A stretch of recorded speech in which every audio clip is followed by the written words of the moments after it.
Boa noite! Hoje temos uma conversa significativa num horário aqui diferente. A gente está fazendo uma conversa significativa não na última sexta-feira do mês, a gente está fazendo numa quarta-feira, não é às 4, a gente está fazendo às 7 da noite, a gente está gravando isso daqui, porque a gente tem um convidado muito especial que está do outro lado do mundo, na Austrália, o Márcio Sete, além do José Júnior, que está aqui no Brasil também, comigo, e a gente está gravando esse programa especial, esse Conversa Significativa especial, para falar de um trabalho que o Márcio e a equipe dele lá da Flomática fizeram.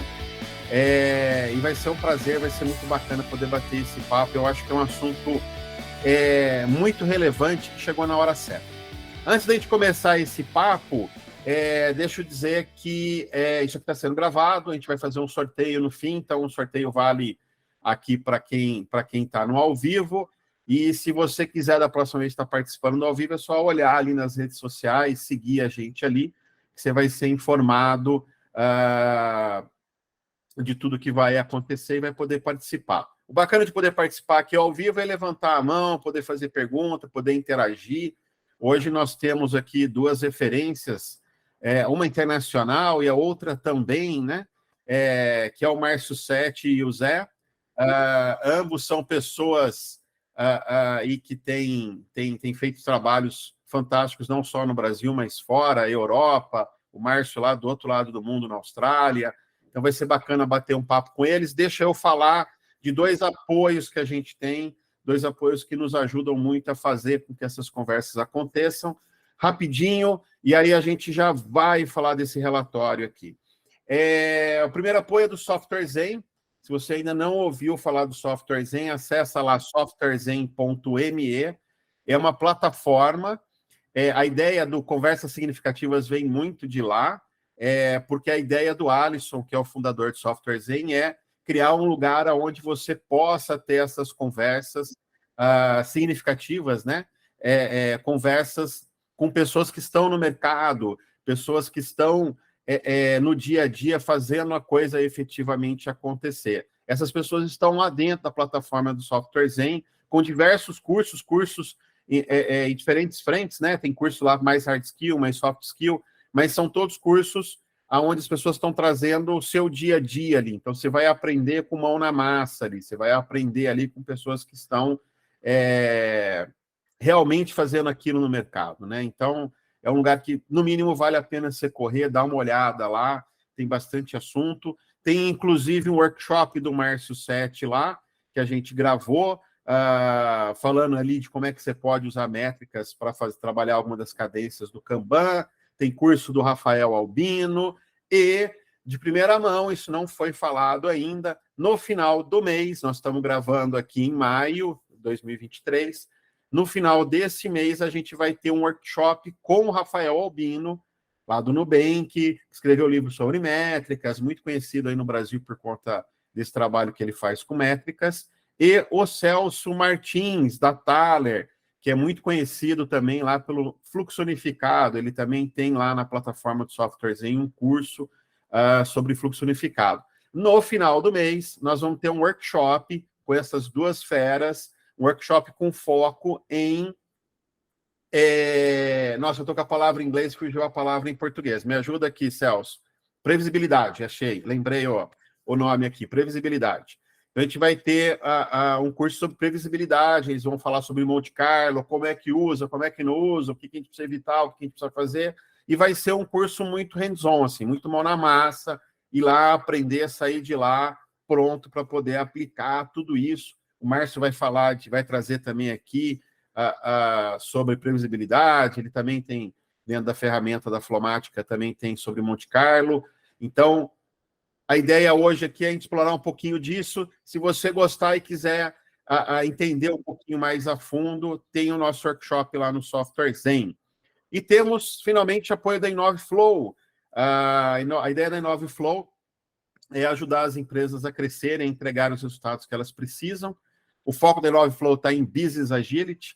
Eu gosto de traduzir ali. Eu já tive com o Zé várias discussões a respeito disso, né? Com o Parzianello. agilidade de negócios, né? Eu acho que seria a melhor tradução.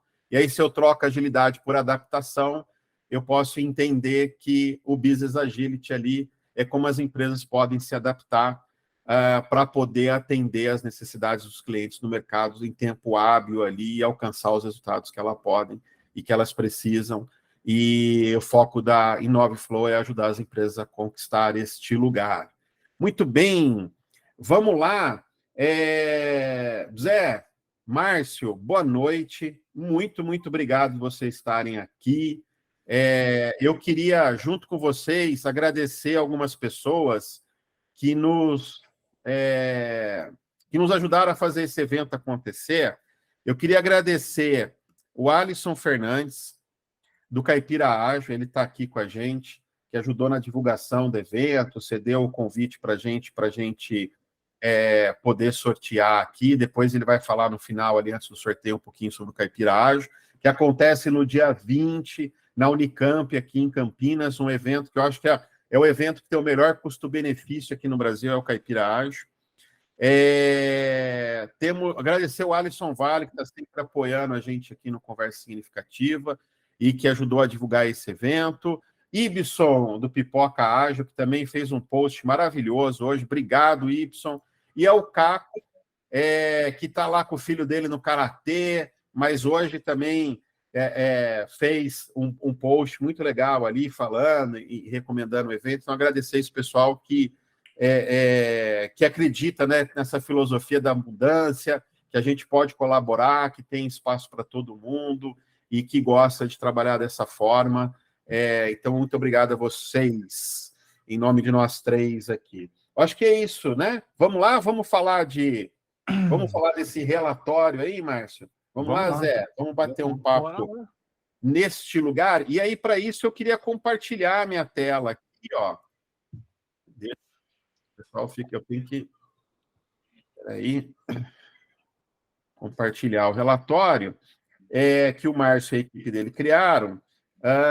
E a ideia aqui é eu, o Márcio e o Zé, a gente conversando. Se vocês quiserem, levantem a mão, perguntem, coloquem a opinião de vocês em relação a tudo isso, tá? E a gente vai fazer disso aqui uma conversa, efetivamente. Aqui não é para trazer regras e verdades perfeitas e absolutas, mas é criar uma conversa para que todos nós possamos tirar nossas dúvidas e aprendermos juntos, uns com os outros aqui. Márcio, eu queria de cara te cutucar com uma história antes da gente começar para isso daqui. Vamos lá. Rapaz, minha vida inteira ouvi falar que a gente não podia comparar métricas de times. Eu não posso olhar ali, porque são pessoas diferentes, resolvendo problemas diferentes, com tecnologias diferentes, em culturas diferentes, enfim, tudo diferente. E aí, de repente, você cria um relatório que está ali trazendo comparações. Me ajuda a entender, me ajuda a explicar por que este relatório é válido, apesar de tudo que eu falei, não ser válido também, né? Como é que é esse meio termo aí? Como é que a gente explica aí? Acho que a primeira coisa a gente não está comparando times. É muito importante distinguir isso. O que a gente está comparando são métricas de processo, não métricas de time. E aí, dentro de processos, né, processos produzem sinais, e esses sinais, alguns são comparáveis, outros não são comparáveis.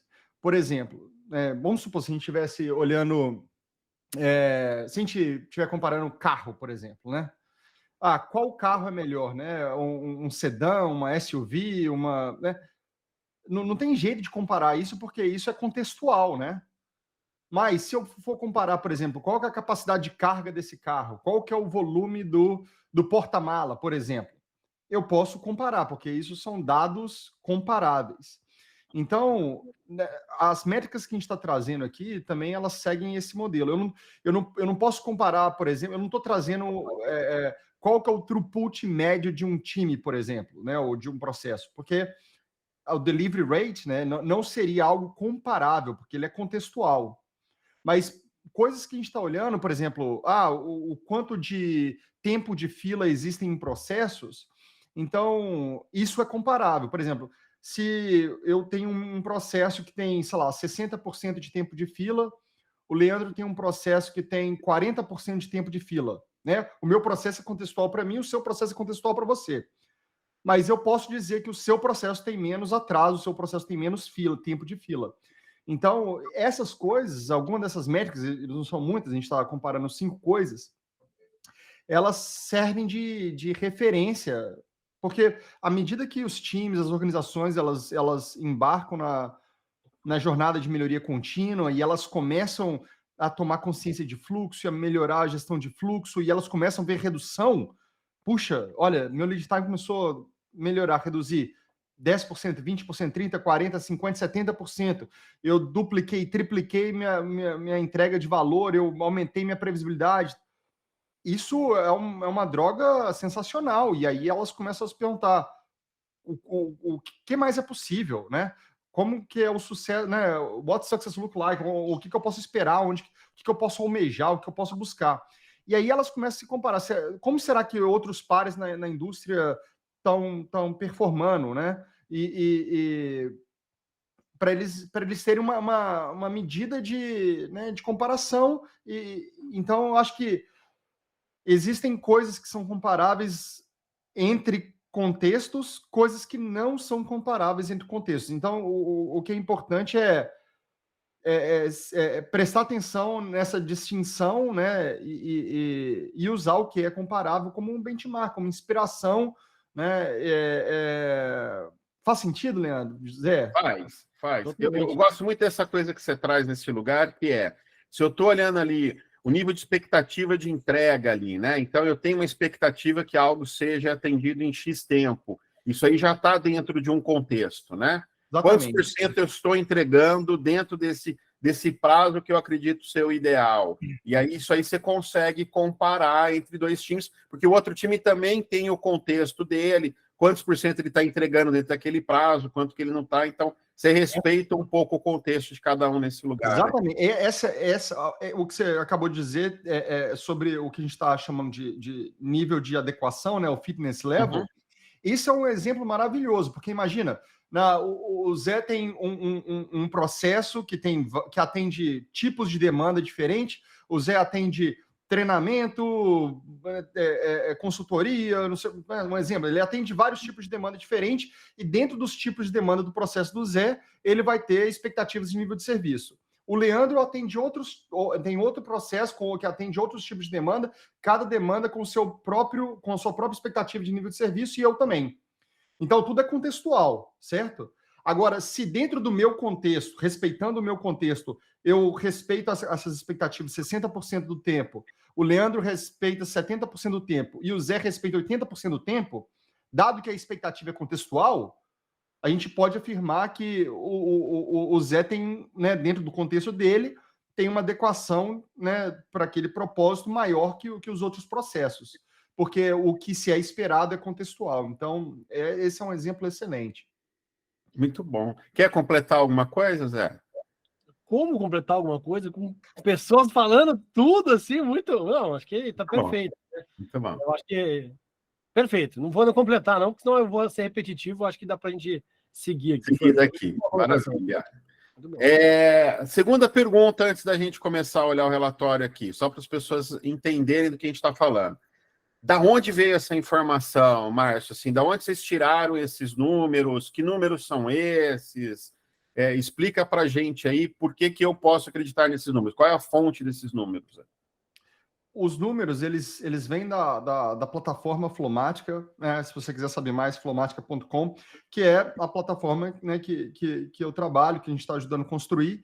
E eu acho que a gente estava numa condição única ali, especial, de produzir isso por conta do volume de dados e da diversidade. A gente tem, sei lá, mais de 100 milhões de pontos de dados na plataforma hoje, e o que a gente fez foi pegar um subset desse volume de dados que a gente achou que era representativo, né, para análise, né, são dados não identificáveis, né, da plataforma.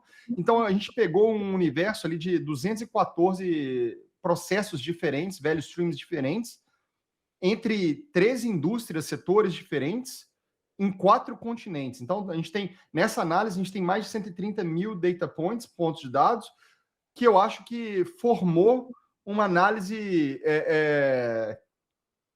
que, né, é uma aproximação do que a gente pode esperar. Eu acho que foi Temos aqui uma amostra real, significativa para poder fazer essa análise, que veio de 3 indústrias diferentes, em 4 continentes diferentes, de 214 value streams, né? Aí, Zé, me ajuda aqui. O que é um value stream aqui para o pessoal que está aqui, que está ouvindo esse termo aqui pela primeira vez? Aqui. Vai, boa. Eu vou responder a tua pergunta e posso responder mais uma que apareceu no chat ali, muito importante. O value stream, normalmente quando você olha um serviço ou um produto, existe uma cadeia de valor. Então ele começa em algum lugar, passa por vários processos e aí chega na mão do cliente ou do consumidor ou do público que você espera. Então, dependendo do contexto, como a gente está falando, né, tem essas variabilidades. Então, produtos e serviços são produzidos, existe uma value stream para essa produção, desde o começo, desde a ideia, talvez, até o final, chegar na sua mão. Um exemplo bem simples que eu adoro dar para todo mundo, até uma criança entender, é quando você pede uma pizza. Porque existe uma cadeia de valor, um value stream de produção, desde o momento da recepção do pedido, quando você liga lá e pede, até o momento que a pizza chega na sua mão. A gente também pode olhar todo esse processo produtivo como uma value stream. Legal? Legal. No caso aqui, são times de desenvolvimento de software, certo, Márcio? Essa pergunta que eu ia fazer, é só software, Márcio? Ou tem outros tipos de produtos e serviços que estão sendo olhados aqui nesse banco de dados?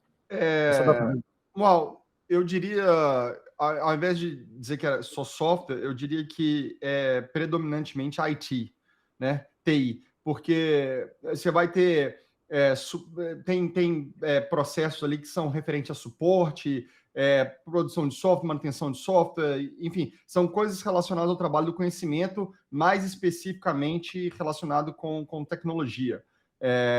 E aí, no próxima página, Leandro, eu acho que tem não, na página anterior, talvez, tem... Não, também não. Lá no começo, não é? Eu acho que está aqui no começo. Eu fui para o fim, só para a gente bater um pouquinho. Não, eu ia dizer sobre da amostragem do relatório, né, das indústrias e tamanhos e tudo. Então, só para dizer que a representação ali está distribuída entre América, Europa, Oceania, África. Em termos de revenue, a gente tem empresas desde 50 milhões, 10 milhões, até 1 bilhão, mais de 1 bilhão de revenue. Penúltima página. Por ano. E em termos de tamanho, desde empresas de 1.000 funcionários até empresas de 10, 15, 20 mil funcionários. Então, eu acho que é uma representação legal, e a gente tem empresas de retail, varejo, financeiro, mídia, banco, mais governo, mas está mais tem uma representatividade maior na área de tecnologia, das empresas de tecnologia. O que talvez reflete um pouco, né, quando você busca melhorar a gestão de fluxo e tudo, talvez é onde você está amadurecendo num nível de maturidade talvez maior, né, de gestão de processo e tudo, e talvez as empresas de tecnologia talvez tenham um amadurecimento mais rápido ou o que for, mas é interessante que uma proporção maior dessa amostragem são de empresas de tecnologia. Legal. Eu já descobri que eu estou com uma versão mais antiga do relatório aqui. Eu já estou baixando uma mais nova. É a mesma, só que o Zé me mandou uma aqui que tem essa informação. No que eu tenho aqui não tem. Eu já vou abrir aqui, espera só um pouquinho, aí eu já ponho essa informação aqui na tela para todo mundo. Isso que dá a receber informação em primeira mão, tá vendo? Isso acabei. Pois é. Vantagens e desvantagens. Eu estava. Quem sabe faz ao vivo, né? Isso aí, ó. Tá vendo? Já estou compartilhando a tela aqui com o relatório com uma versão mais atual, assim. O Márcio me deu a honra aí de me mandar uma das primeiras versões desse relatório aqui, uma versão beta. Então tá aqui, né? Aqui está exposto um pouquinho da onde são aqui esses dados, né? Então a gente vai olhar aqui, muita coisa aqui da América, né? Das Américas aqui, Europa, Oceania, tem muito mais Oceania e Américas aqui. Eu acho que são os lugares que vocês mais atendem, deve ter alguma relação com isso, né, Marcos? Legal. Aí o tamanho das empresas, depois vocês vão ver o relatório, isso aqui vocês podem olhar. E aí eu queria ir para o topo do relatório lá e vir descendo, Márcio. Isso aqui é a cara do relatório. É o primeiro relatório do tipo, né? A primeira vez que essa informação foi coletada nessa abrangência, eu acho. Uhum. E eu acho que é fundamental, eu estava falando com o Zé hoje à tarde isso daqui, porque eu acho que a gente está vivendo num momento que tem, aqui no Brasil, principalmente, tem muita discussão de trabalho híbrido, trabalho remoto, trabalho presencial, as pessoas estão entregando ou não estão. Eu sei que essa questão do trabalho remoto, presencial, tem muito mais, tem questão de como é que você mantém a cultura, como é que você mantém um diálogo homogêneo dentro da empresa, mas em relação a estamos entregando ou não estamos entregando, meu time está indo bem, meu time está indo mal, eu acho que esse momento que a gente está vivendo, esse relatório é oportuno, porque ajuda a gente a entender se o que meu time está indo bem, eu preciso manter, meu time não tá indo bem, eu preciso trabalhar alguma coisa com eles ali para melhorar. Então, eu acho que o relatório veio no momento muito oportuno, assim, Márcio. E pelo que eu entendi de ti, esse relatório emergiu de pedido de clientes mesmo. Acho que essa dúvida estava no ar, né? Na verdade, a gente começou a olhar para isso para responder, porque o questionamento é contínuo dos nossos clientes. Puxa, eu estou vendo meu dado aqui, puxa, isso é muito interessante, mas isso é bom, isso é ruim, né? E a plataforma ela traz, né, balizadores, né? Porque a gente tenta aumentar, democratizar o acesso aos insights. Então, ela tem vários balizadores dentro da plataforma em si que ajuda a entender um pouco, né, se aquele indicador tá num estado legal, se tá médio, se pode melhorar e tal, mas eles queriam saber, a pergunta sobre os pares da indústria e tudo era frequente. Então a gente parou para responder isso para eles, e quando a gente viu os dados, a gente falou assim, puxa, isso é muito rico, a gente precisa compartilhar isso com o mundo, não só com os clientes. E aí foi quando a gente colocou isso num formato de relatório e compartilhou mais abertamente. Fantástico. Muito bem, vamos começar a olhar para esses dados e falar desses dados aqui, ó. Aqui é uma pergunta, né? Quanto tempo um time demora ali para entregar um trabalho ali? E aí, aqui, antes de você comentar, vamos só entender, ó. Aqui você está comentando uma métrica no nível de time e aqui no nível de portfólio. O que você quer dizer por no nível do time são as tarefas do time. Portfólio, aqui você está falando de portfólio de projeto, você está falando de um conjunto de atividades ali que estão embaixo do mesmo épico. O que é que você está entendendo por portfólio aqui? Então, um item de trabalho de nível de time a gente está usando como referência itens que são acionáveis, né? Itens que representam de fato uma unidade de trabalho onde alguém pega e executa, né? Ou um conjunto de pessoas pega e executa. Seria suas histórias, os seus bugs, os seus débitos técnicos, qualquer pedaço de trabalho que é acionável, vamos dizer. Os itens de trabalho a nível de portfólio, eles são mais agregadores, né? Eles são containers, eles são coisas que talvez eu tenha que juntar 3, 4, 5, 10, 15 pedaços de trabalho de nível de time para compor uma coisa que tenha, né, valor para o cliente de fato, né, no final das contas. E aí, então, para a empresa, isso pode estar agrupado de forma diferente, né? Cada contexto vai... um daqueles 214 processos, cada um está classificando da forma com que eles entendem. Isso aqui é um item a nível de time, isso aqui é um item a nível de portfólio, isso aqui é um item a nível de contribuidor individual. Então, respeita a classificação de cada um dos processos localmente. Legal. Aí já tem uma pergunta muito bacana aqui, né? Mas vamos com calma aqui, vamos explicar para todo mundo aqui, ó. O lead time está sendo medido a partir de que ponto? Essa é uma pergunta excelente, porque, de novo, cada processo é único, né? Então, o que acontece é que dentro daquele contexto, daquelas 214 processos, cada processo individualmente ali tem um ponto determinado de compromisso e um ponto determinado de saída, de entrega daquele fluxo. Então, na plataforma, cada cliente, né, em cada processo, eles classificam, olha, dentro do meu quadro Kanban, do meu fluxo, tem as minhas colunas, as minhas etapas do fluxo. Nesse tipo de demanda específico, meu ponto de compromisso é nessa coluna aqui. É aonde que meu lead time deveria contar. E meu ponto de entrega é nessa coluna aqui, onde que ele deveria parar de contar. Então, o lead time, de forma genérica, ele está sendo contabilizado ali entre o ponto de compromisso e o ponto de entrega do fluxo para cada tipo de demanda. Mas esse ponto de compromisso de entrega, ele é contextual em cada um daqueles 214 processos. Você está, de novo, por isso que a gente está podendo comparar, porque a gente está respeitando o que cada um colocou ali no seu Exatamente. contexto. Legal. Aí... Leandrão, deixa eu fazer uma colocação. O ponto de compromisso que você está falando, né, Márcio, para traduzir para todo mundo aqui, independente de área que você trabalha, se você é de TI, se você entende de fluxo, é o momento que o time, aquele contexto, ele está dizendo que ali é o ponto de início do processo da value stream dele. Certo, Marcelo? E aí o que acontece é ter uma saída, um momento que fala, aqui ele está saindo da minha value stream. E aí essa é a métrica que vocês estão pegando. Levando para a pizzaria lá, Zé, eu pedi aqui, ó, famoso aqui no Brasil, iFood, fui lá pedir uma pizza agora, onde é que está o ponto de compromisso ali?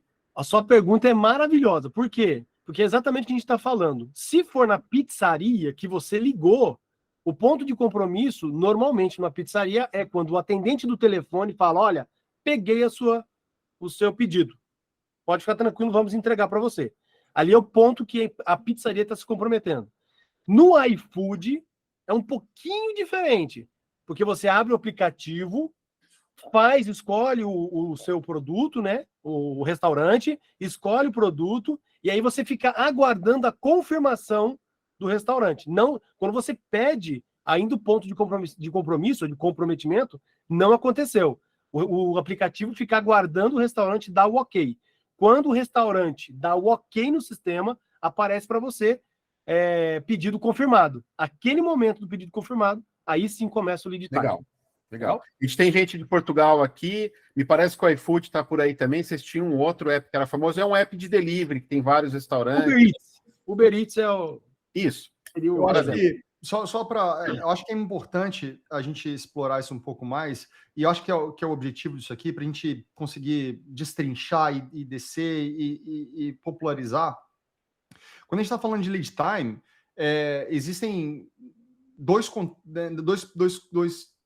tipos de, vamos chamar de dois tipos de lead time diferentes, né? Comuns. Um é o que a gente chama de Customer Lead Time e o outro é o System Lead Time, né? Então, o Customer Lead Time é do ponto onde que o compromisso foi feito com o cliente. E o System Lead Time é quando a organização de entrega, né, ela se compromete. Então, quando a gente está falando de organizações nível de maturidade 1, 2, normalmente quando as pessoas falam de lead time, elas querem dizer o System Lead Time, que é o que o Zé estava falando ali, que é a parte de entrega, né? O ponto de compromisso do sistema de entrega ao ponto de saída. Em níveis de maturidade maior, 3, 4, quando eles querem dizer lead time, normalmente eles estão se referenciando ao Customer Lead Time, que é o momento que o compromisso foi feito com o cliente. Então, no nível de maturidade mais baixo, eu vou estar preocupado em que momento a pizzaria deu ok e quanto tempo dentro da pizzaria demora isso. Só que o cliente está ansioso ali. Para o cliente, ele já fez o pedido ali no app, né?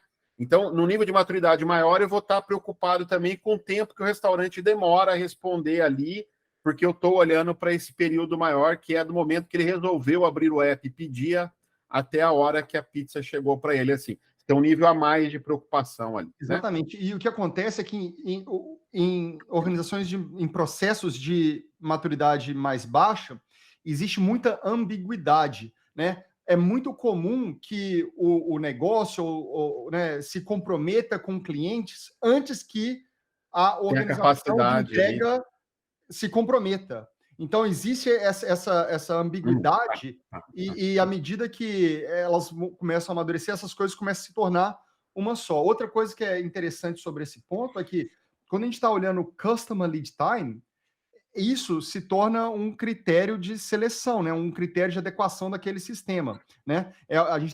E quando a gente está falando de System Lead Time, na maioria das vezes, aquela métrica, ela é apenas um indicador um health indicator, né? Dentro daquele processo. Então, também tem essa nuance de análise aí.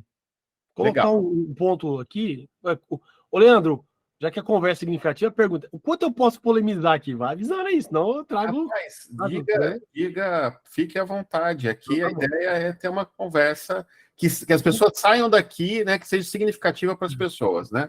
Vou trazer então um ponto aqui, acho que para trazer um termo, quando a gente fala do tempo de espera do cliente, fazendo a tradução aí do Customer Lead Time, o tempo de espera do cliente, aí que tem, eu acho que um grande problema, que a gente não consegue medir esse negócio. Vou dar 2 exemplos.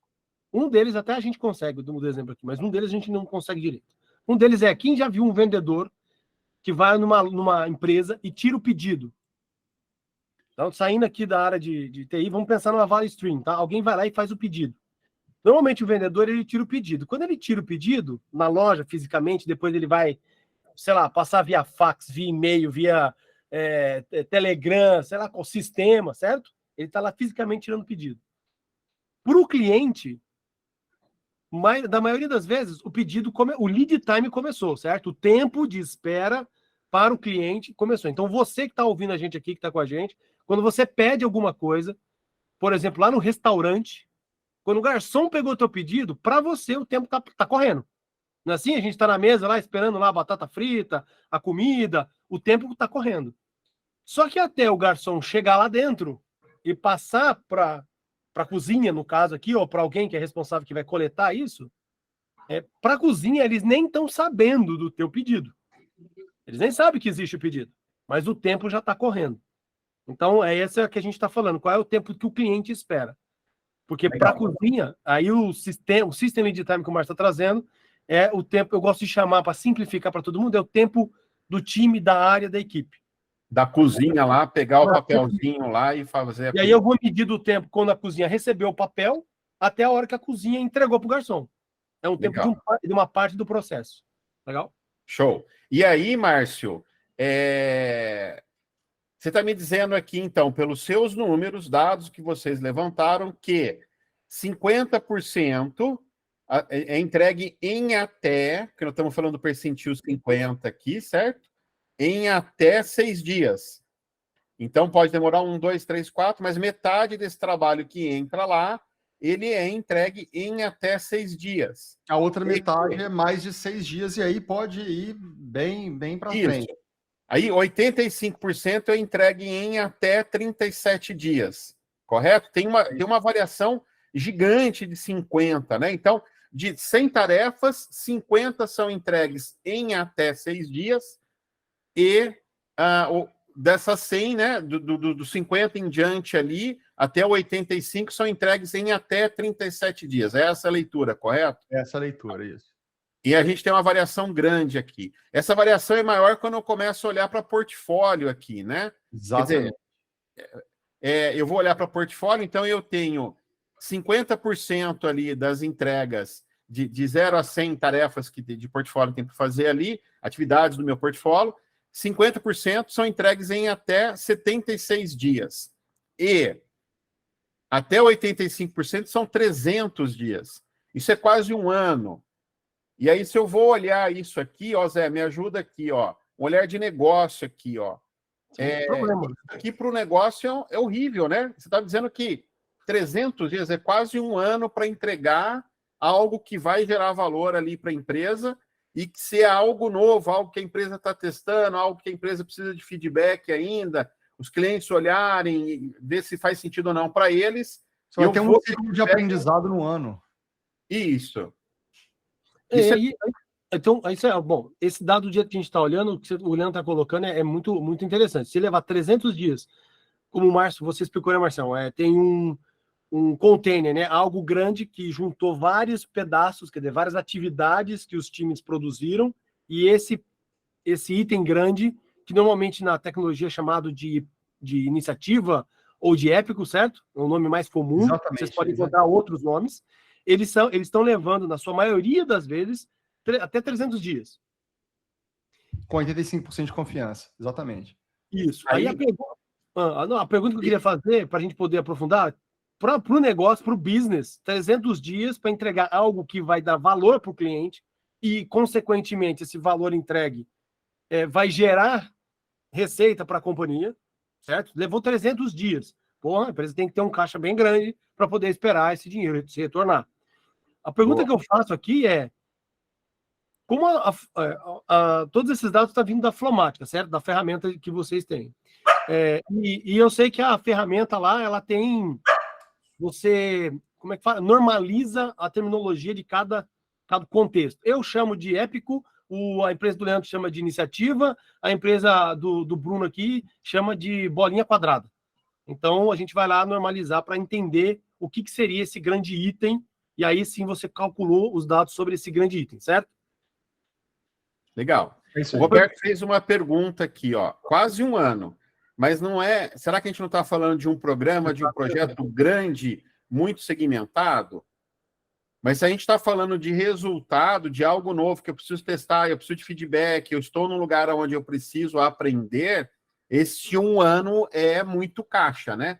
Se você pensar no valor de uma equipe de desenvolvimento aí que tem 10 pessoas hoje, um ano trabalhando, para depois a gente colocar isso no ar, é muito tempo, né? O legal é entender que isso né, de forma geral, né? No próximo slide, a gente tem a quebra, porque isso não é... Você tem organizações que estão melhores e piores, né? Isso, legal. Então, ali é onde que a gente começa a criar... Vamos olhar. Aqui a gente está só entendendo. E não é tudo, né? Metade é entrega em 76 dias ou menos, né? Então, é que dali para frente a coisa começa a olhar. Antes de você baixar, Leandrão, eu queria só baixar para o próximo slide. Eu acho que esse é o ponto que eu queria trazer. Olhar os números, e aí fica uma dica para todo mundo, olhar os números grandes, única vez, é muito bom, como o Master traz muito insight para a gente poder conversar. Mas a gente não pode tomar decisões somente por esse número. Porque a gente precisa explorar melhor os dados, certo, Márcio? Certo, Leandro? Exatamente. A gente precisa olhar mais detalhes, e é isso que o Márcio falou. Na próxima página, a gente tem mais informações um pouquinho mais detalhadas para a gente poder compreender o contexto como um todo, né? Legal. Alexandre, se você puder abrir a câmera aí, se for possível você abrir a câmera, senão não tem problema, eu já te passo a palavra. Tem um comentário, tem uma pergunta do Heinz aqui. Nesses dados, a gente não sabe se a pessoa tem DevOps bem feito, se não tem DevOps bem feito, não tem essa separação. Legal. Então, não tem essa informação detalhada. Aqui está método free, né, Marcelo? Isso. Os dados é método free. Qual que está usando lá, a gente não sabe. O resultado é esse que os dados foram coletados. E o Marcelo está fazendo uma pergunta bacana. Será que está sendo considerada, nesse caso, quase um ano as iniciativas que foram despriorizadas e retomadas? O Márcio pode falar. Eu acho que é o fluxo normal. Imagina, o mesmo fluxo que você tem na sua organização, né? Itens começam, itens ficam estagnados, itens voltam para o backlog, itens recebem atenção de novo, né? É o processo normal. Tudo que acontece com você acontece com as outras organizações também. Então, ali... Mas o fato demorou ali bastante tempo, né? Alexandre, diga, meu caro.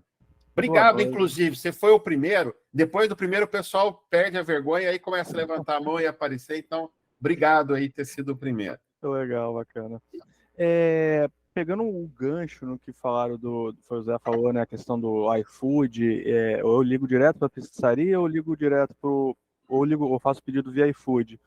A gente pode, de repente, estar falando aí que a gente tem organizações no nível de portfólio, que algumas são portfólios iFood e portfólios pizzaria, ou seja, o processo dentro de cada companhia, de como eles enxergam o lead time, é diferente? Absolutamente. Por isso essas discrepâncias tão grandes assim? Todos os processos eles vão ser diferentes, né? Eles tendem a ser mais normalizados dentro de uma mesma organização, mas mesmo dentro de uma mesma organização, os processos não são iguais, né?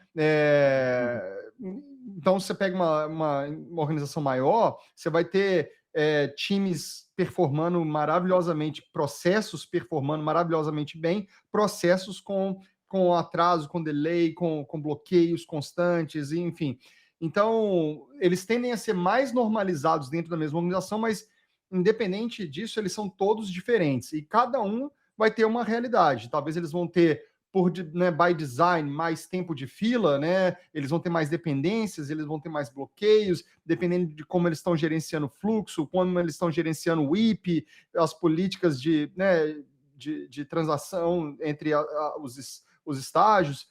Tudo isso vai ser diferente. Então, aqui a gente está pegando uma boa amostragem, né, que pega um pouco de tudo. Você tem, né, e aí é o que o outro slide estava mostrando ali, você tem organizações que estão, né, entregando itens a nível de time, né, em até 13 dias com 85% de confiança. Mas você tem outros que vão demorar 60 dias.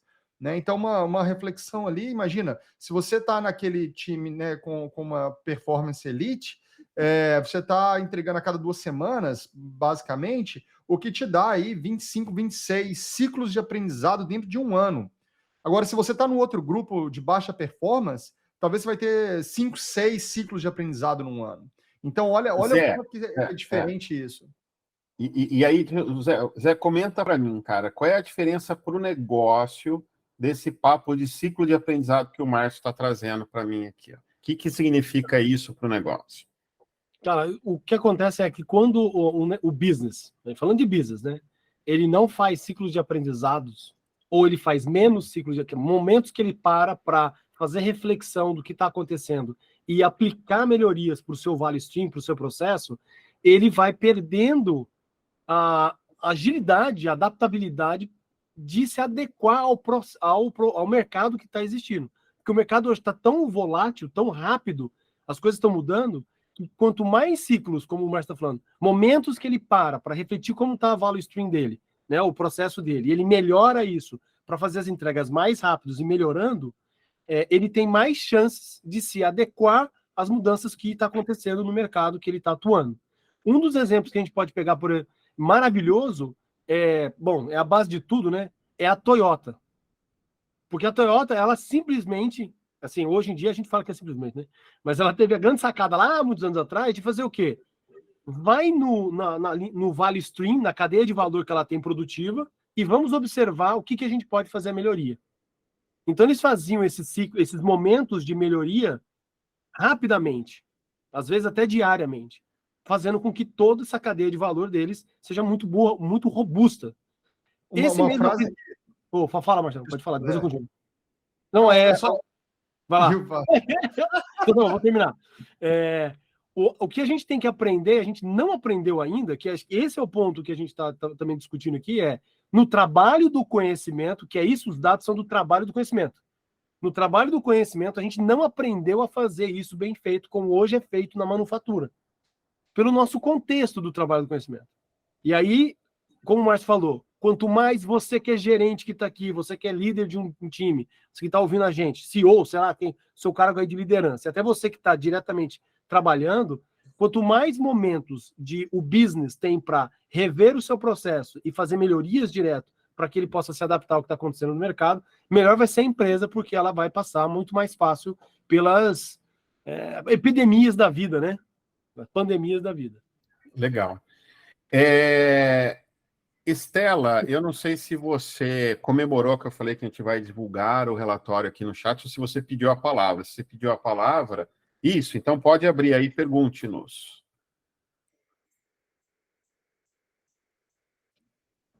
Não tenho pergunta, desculpa a confusão. Comemorei que vai disponibilizar o material, obrigada.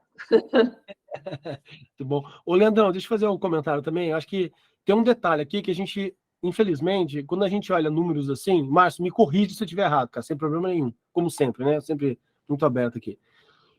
A gente olha números como esse, mas é geral, não faz parte do meu contexto é sempre diferente, que são essas, normalmente, desculpas que a gente escuta, mas isso aqui serve como base de que sim, dá para a gente fazer melhorias. E eu acho que olhar esse número não quer dizer que o seu time está ruim para caramba ou ele está bom para caramba, porque depende do seu contexto, como a gente falou, mas isso aqui nos dá um guia, um norte, pelo menos é a minha visão, Marcelo, o que eu posso fazer? Peraí, se tem times que estão performando de 1 a 13, independentemente do contexto... Processos. O que eu posso fazer para melhorar os meus? Acho que é esse o grande insight aqui. Então, vamos lá. Se eu tenho um time que está entregando ali em até 13 dias atividades... Oi? Processo. Isso. Processo. Se eu tenho um processo, tem razão, desculpa. Se tem um processo, porque eu não posso... Eu tenho que olhar para o meu processo de trabalho, né? Não é só sobre as pessoas que estão ali terem mais conhecimento ou menos, mais boa vontade ou menos, mas é o meu processo. Se eu tenho, por exemplo, um time de teste ali, que é dividido entre várias equipes, ele está alocado em algum lugar, o meu processo vai fazer com que as entregas ali demorem, por mais que os devs tenham feito isso na velocidade bacana. Por isso que você está enfatizando o processo, e você tem razão. Eu levantei a mão aqui, posso fazer uma pergunta para vocês dois? Qual que é a diferença de processo de entregas ou itens, ou sei lá, porque só para todo mundo ficar sabendo, qual que é a diferença? Eu acho que em organizações com maturidade baixa, existe uma atenção muito grande no indivíduo, no trabalhador. À medida que eles amadurecem, esse foco sai do indivíduo e vai para uma organização, um time, né? E aí você vê que a linguagem ainda está muito dominante em time. Isso. À medida que continua o amadurecimento, essa ênfase, essa carga, ela sai do time e ela vai para o processo. Porque à medida que a gente está falando, puxa, o Zé não está fazendo um trabalho bom, o Leandro não está fazendo um trabalho bom, o time da Inove não está fazendo... existe todo um senso de identidade, existe toda uma coisa que vai entrar e resistência, etc. Mas no momento que a gente não está dizendo sobre as pessoas que estão trabalhando ali, não é sobre o sistema social, é sobre o processo, a forma com que as pessoas se comunicam, as ferramentas, enfim, como que a produção daquilo está acontecendo, todo mundo vai ficar confortável em pressionar para que o processo melhore, porque o processo melhorando, melhora o resultado de negócio, melhora a vida das pessoas envolvidas, melhora tudo para todo mundo. E eu adoro esse exemplo do teste, porque é comum você ver equipes de teste que são compartilhadas entre vários times. Aí aquela equipe está focada lá no time C, e o time A e B está parado aqui com várias coisas para testar, o lead time desses times estão aumentando. Então, é o processo que tem um problema ali, não são as pessoas dentro daquele value stream, dentro daquele time, daquele serviço que estão ali atrasando. Então, Roberta, se você puder abrir a sua câmera aí e depois o microfone, se não for possível abrir a câmera também está tudo bem. E aí você pode fazer a sua pergunta. Então, aí você me interrompe aqui, na hora que você quiser abrir a câmera aí e perguntar, abrir o microfone e perguntar. Se puder abrir a câmera, joia, se não puder... Eu não estou conseguindo abrir minha câmera aqui agora, tudo escuro, e assim, ia ficar tudo preto, basicamente. Sem problema. Mas então, boa noite. E aí, o que eu queria falar aqui era com relação à análise desses números no seguinte sentido. Muitas vezes a gente vê que a gente tem demandas de tamanhos e complexidades diferentes, né? Então, a gente precisa fazer um filtro disso para a gente poder analisar pelo tamanho e complexidade das demandas, porque se a gente usa os números ali, se elas não estão quebradas em tamanhos semelhantes e a gente usa os números puros, talvez a gente não tenha uma compreensão, talvez, muito boa a respeito dessas médias que estão sendo trazidas para a gente de lead time. Né? Legal. E aí, Roberto, eu acho que esse é um ponto excelente para abordar, porque existe esse mito, Roberto, eu vou te dizer que isso é um mito. Existe esse mito de que para fazer gestão de fluxo, para olhar métricas, as demandas precisam estar recortadas em tamanhos semelhantes, o batch size, o tamanho do lote tem que estar semelhante. Sim, o tamanho da demanda, a complexidade, tudo isso é uma das fontes de variabilidade. Sim, isso existe variação, portanto, é uma fonte de variabilidade. Mas o que eu quero enforçar é o seguinte: a maior variabilidade sistêmica que você tem é o volume de atraso, é o tempo de fila dentro do seu processo. Embora existe variabilidade no tamanho do lote, na complexidade, enfim, no tamanho do lote que está se trabalhando, essa variação, esse nível de variabilidade é próximo de desprezível em relação ao volume de variabilidade que existe em relação ao tempo de fila. Então, se você pega o tempo total de lead time, a gente vai ver, a maioria das vezes, 80%, 90%, 95% do tempo do que se percebe de tamanho, né, de duração, é tempo de fila. Então, quando a gente extrai toda a fila e a gente vai só olhar o tempo ativo, o tempo de adição de valor, o volume de variação, especialmente quando a gente reduz isso para um nível de demanda, nível de time, essa variabilidade ela desaparece, não que ela desapareça completamente, mas ela se torna gerenciável, ela se torna uma variação, um nível de variação sadia que se torna previsível nesse sentido. E no trabalho do conhecimento é natural essa variabilidade, né? Ela é super comum no trabalho do conhecimento, que é diferente lá na fábrica de parafuso, na fábrica de prego, que também existe uma variabilidade, mas ela é minúscula, né? Porque você está fazendo a mesma coisa. Fazer um complemento aqui, André. Na verdade, lá na manufatura, é outro aprendizado que nós não tivemos, que a gente não aprendeu com a manufatura.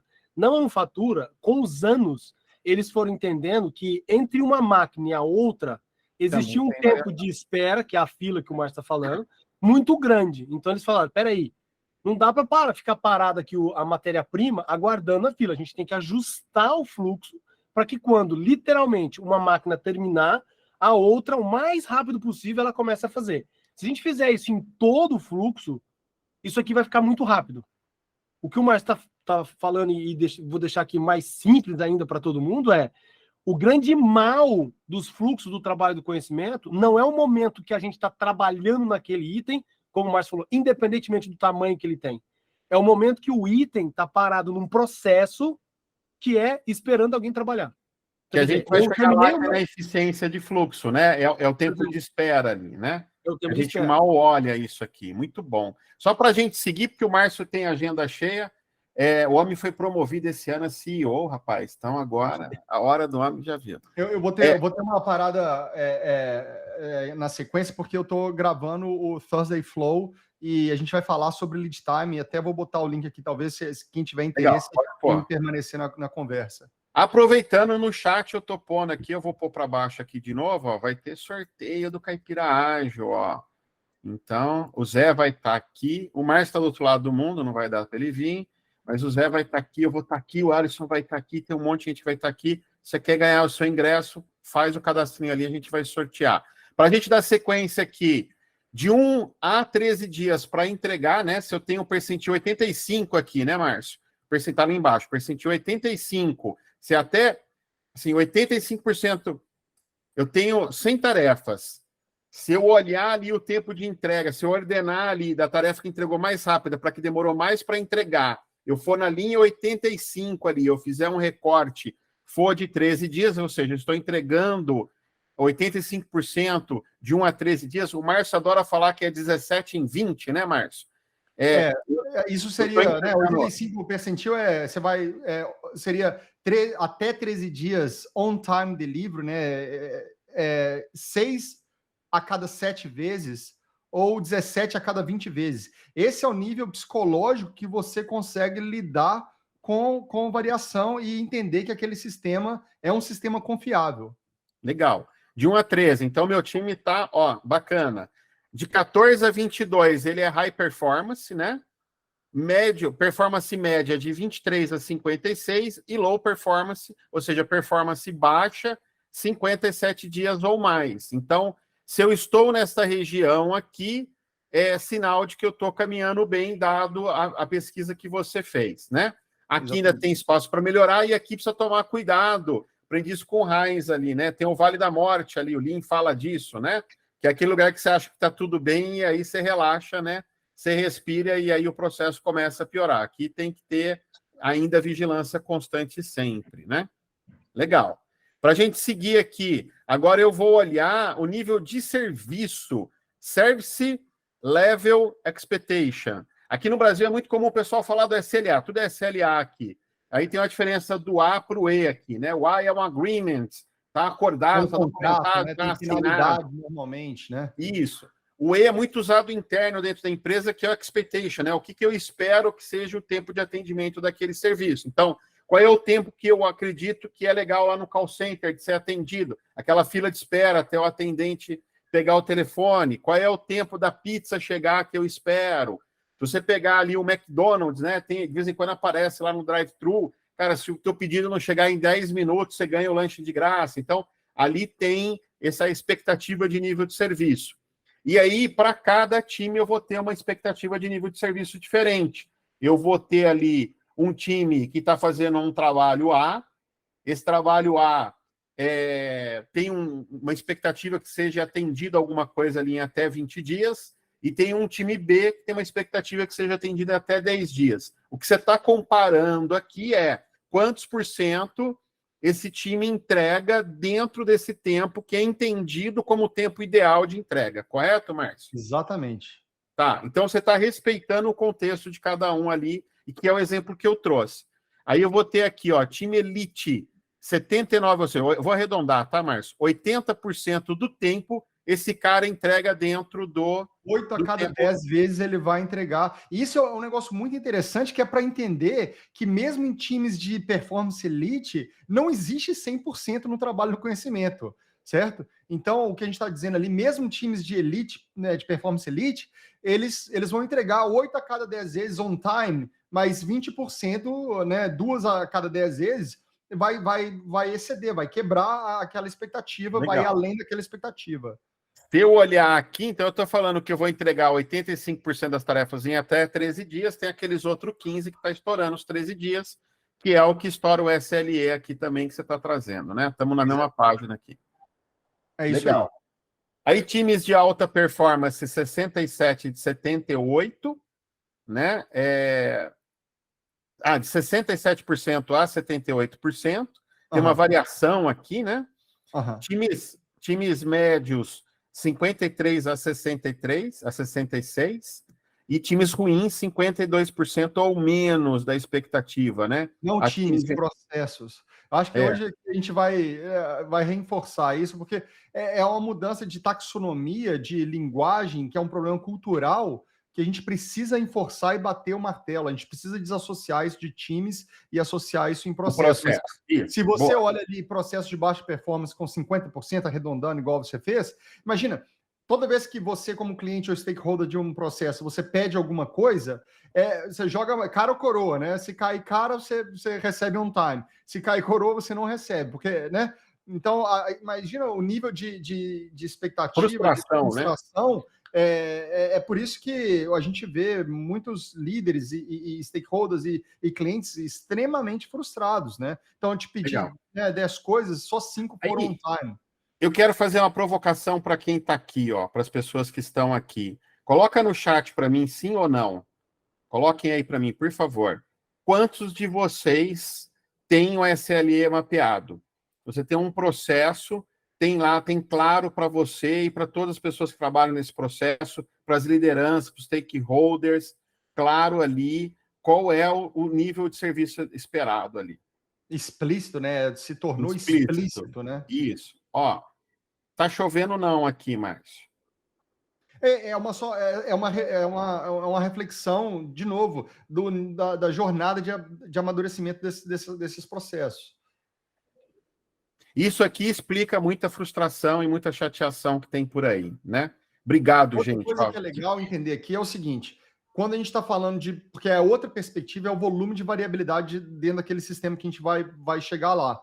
Então, até se você quiser mover para essa próxima análise, que é essa aí, só 29% desses processos têm alta previsibilidade ou baixa variabilidade. Então, o que acontece? Num processo de baixa variabilidade, quando eu atrasar, quando eu não tiver on time, aquele atraso é pequeno, né? Quando eu estou num processo de alta variabilidade, o que significa? Eu tenho menos chance de estar on time, mas quando eu não tiver, a diferença pode ser de 10, 15, 20, 30 vezes, 100 vezes a expectativa. Então, imagina, eu pedi alguma coisa para o Zé e no processo 1 do Zé é um processo que tem baixa variabilidade. O Zé me prometeu 10 dias e ele não conseguiu atender essa expectativa, mas ele me entregou com 12 ou 13, 14 dias, vamos supor. Agora eu vou para um segundo processo do Zé, que é um processo de alta variabilidade ou baixa previsibilidade. E, de novo, o Zé fala assim, olha, eu vou te entregar isso aqui em 10 dias. Essa é a expectativa de nível de serviço que ele setou. E aí ele também não conseguiu entregar. Mas nesse cara, demorou 100 ou 150 dias para ele me entregar quando ele me prometeu em 10. Então, o que acontece é que o impacto em sistemas de alta variabilidade, você só precisa talvez de uma má experiência como essa, né, me setou uma expectativa de 10, me entregou em 150, eu só preciso de uma experiência negativa desse jeito para perder toda a confiança naquele sistema, entender aquele sistema como não confiável, e a próxima vez que eu tiver que pedir alguma coisa para o Zé naquele processo 2, ele vai vir com deadline, ele vai vir com controle, ele vai vir, porque a minha experiência, eu fui completamente, né, a minha experiência foi completamente comprometida ali. Muito bem. Quer comentar, Zé? Cara, eu acho que, mais uma vez, né? Não tenho que comentar. O entendimento só que eu quero... Acho que comentar não, mas eu quero trazer um complemento, então. O business tem que começar a entender isso daqui. O negócio da empresa tem que começar a olhar e parar de querer enxergar a entrega. Itens. Eu acho que esse é o grande ponto que a gente pode trazer aqui. Porque como as pessoas estão sendo cobradas por itens, e eles não, quem cobra não entende que são processos, que tudo que a gente já falou aqui, a pressão sistêmica que fica em cima das pessoas gera pioria, se tem essa palavra, sei lá se tem, mas pioria contínua. Eu acho que não tem a palavra pioria, né? Mas piora muito o sistema, porque ele vai estragando de maneira como um mofo estraga as coisas, só que a gente está falando de pessoas que produzem, que executam os processos. Então, se as pessoas estão sendo pressionadas para diminuir esse lead time e o olhar é em cima da ação e a cobrança em cima de itens, o negócio vai pressionar, as pessoas vão fazer aquilo que vai conseguir e normalmente o que acontece é piora o sistema. Essa é a consequência dessa pressão de não entender isso que a gente está falando aqui.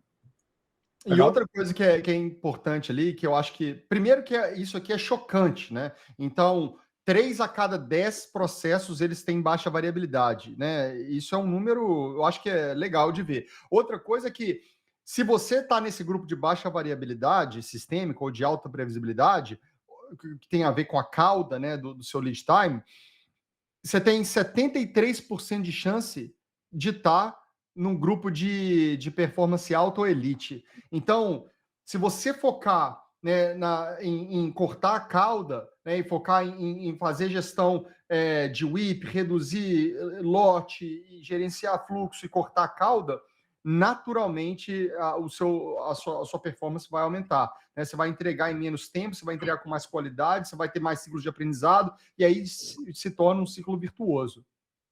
Vou dar já que a gente está na conversa significativa, né, vou trazer aqui um ponto importante para o negócio.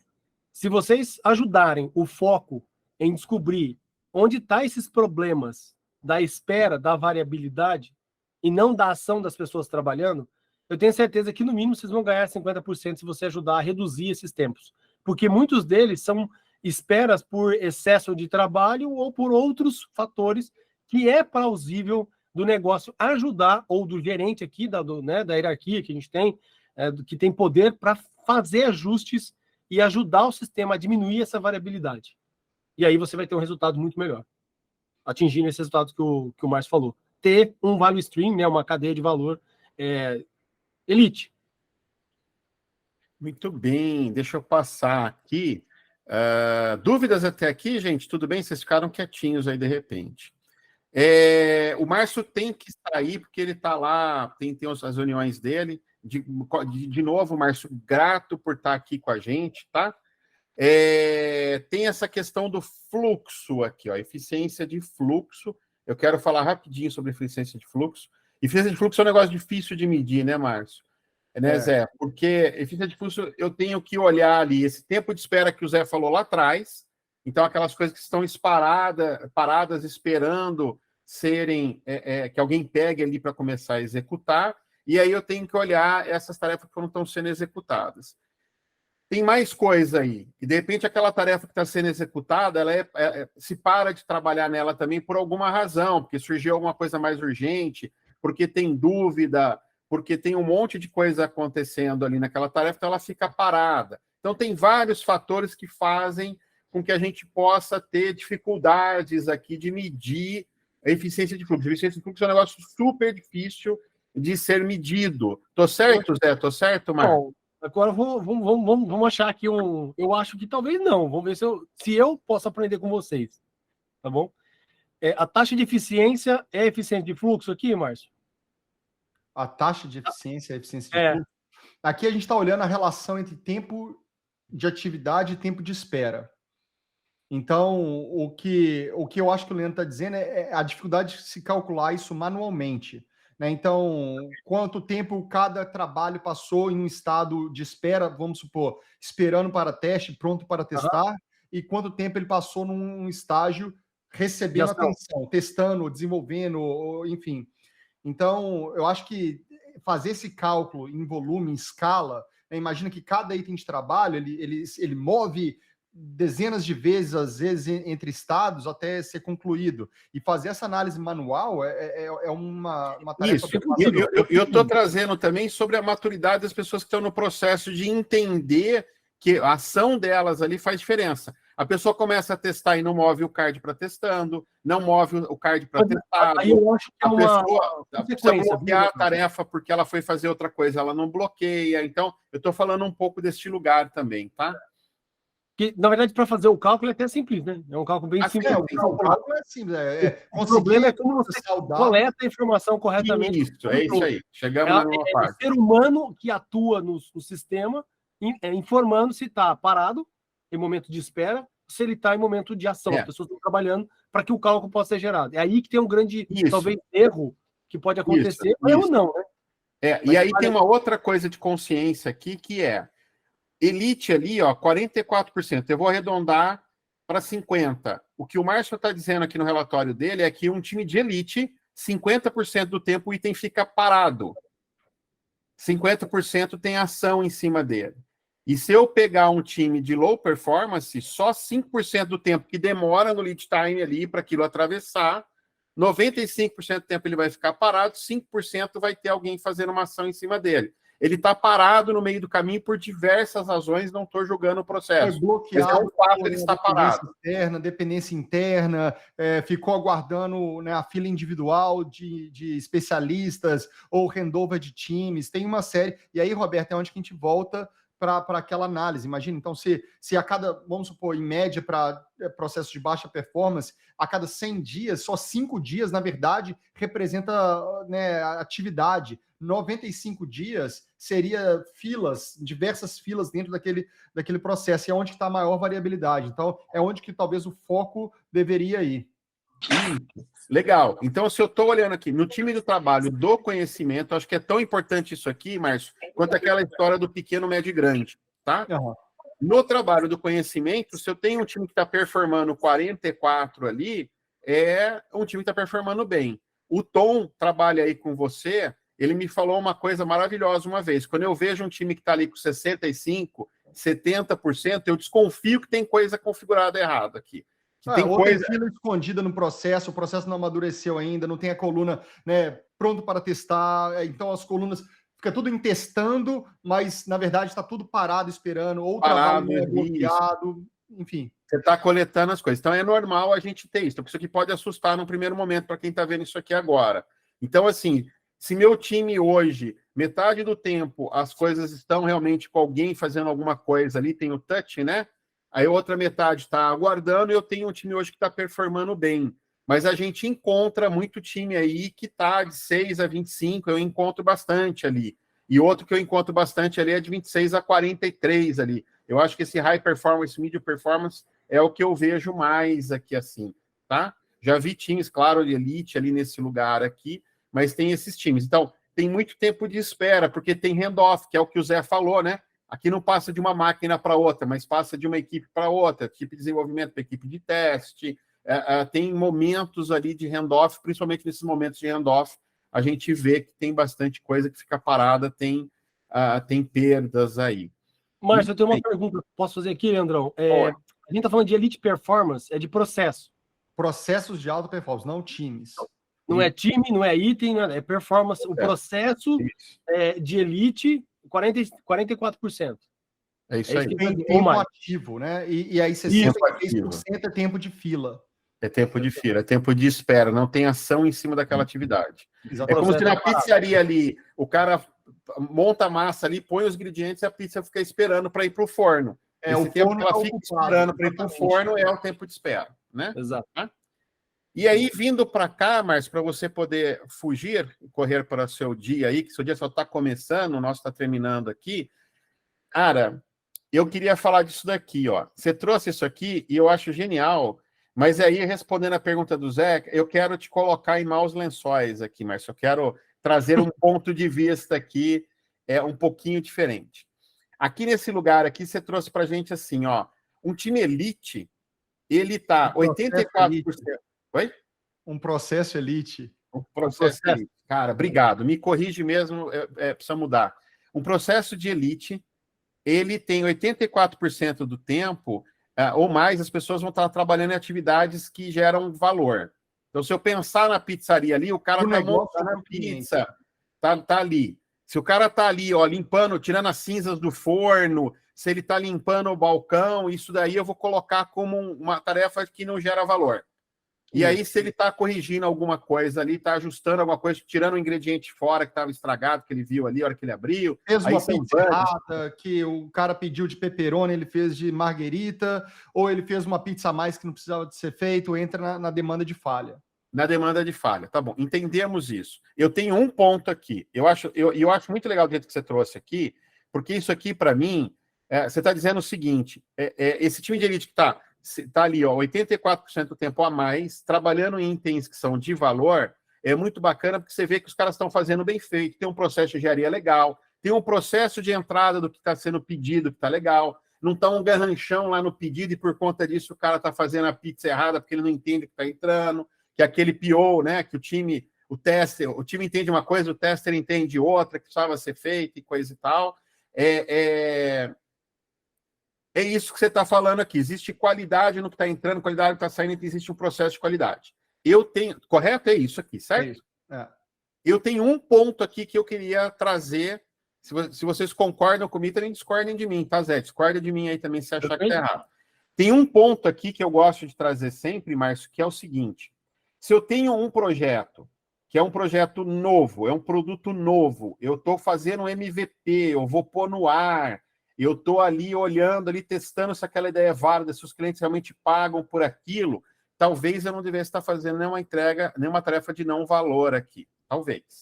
Se eu tenho lá na outra ponta um produto que já é um legado, tem meia dúzia de clientes que você está suportando para eles aquilo e tudo mais, você não deveria estar fazendo 84% de tarefas de novas demandas. Você deveria talvez estar mais em non-value e mais em failure para diminuir suporte, diminuir chamado, diminuir coisa assim, porque você não vai crescer aquele produto.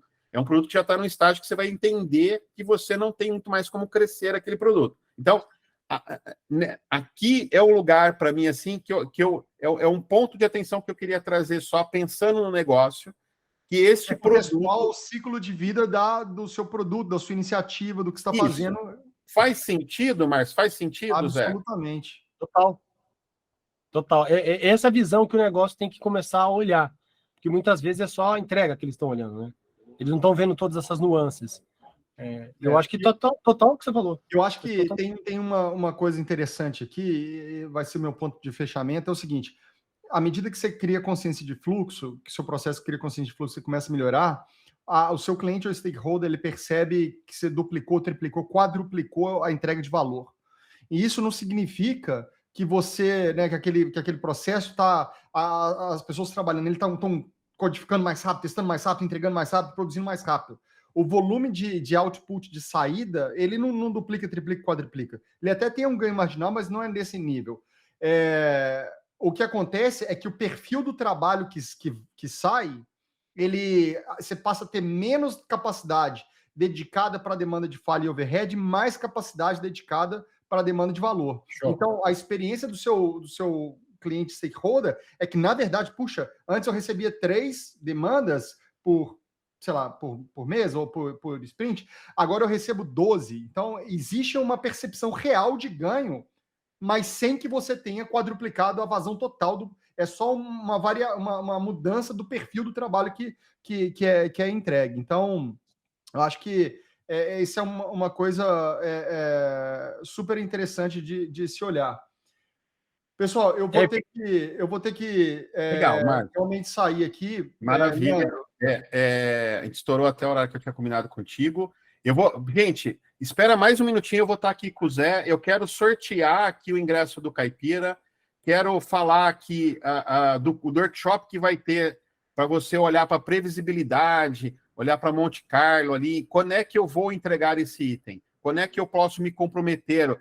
O meu chefe lá precisa de uma ideia de entrega ali. Cabe lá para o Dia das Mães esse projeto que a gente está querendo fazer. Tudo isso a gente trabalha com previsibilidade. Vai ter um workshop lá no Software Zen. Quero falar disso aqui rapidinho. Márcio, cara, obrigado de coração pelo teu tempo. Leandro, obrigado, Zé, pela tua energia de estar pela com a gente. aí.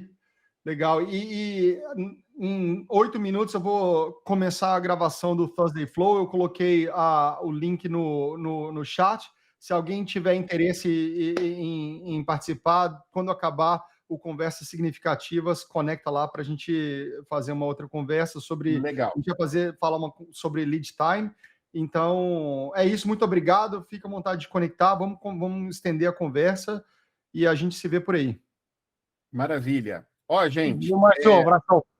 E parabéns pelo relatório de novo, viu, Márcio? Ó, tem alguns links para quem está aqui. Eu quero falar para vocês o seguinte. As pessoas que estão aqui estão interessadas em olhar para esse assunto, crescer. A gente precisa fazer network nesse lugar. Então, meu último item que está no chat aí é um post que eu fiz lá no LinkedIn. Cliquem aí, vão lá no LinkedIn, marca lá, eu fui, comenta lá o que você achou, e aí depois a gente conecta um com o outro ali, a gente se acha dentro do LinkedIn para a gente poder fazer network. Network é uma das coisas mais importantes que tem, né, Zé? Então, vamos fazer network lá nesse post, vamos olhar para as pessoas que estão interessadas em aprender mais, ter mais sobre esse assunto. Workshop sobre previsibilidade, a gente vai ter esse workshop lá no Software Zen. Se você quiser ser informado sobre esse workshop, sobre esse assunto, tem um link aqui também. Eu vou colocar tudo, para quem está vendo a gravação, vou colocar tudo lá também, tá?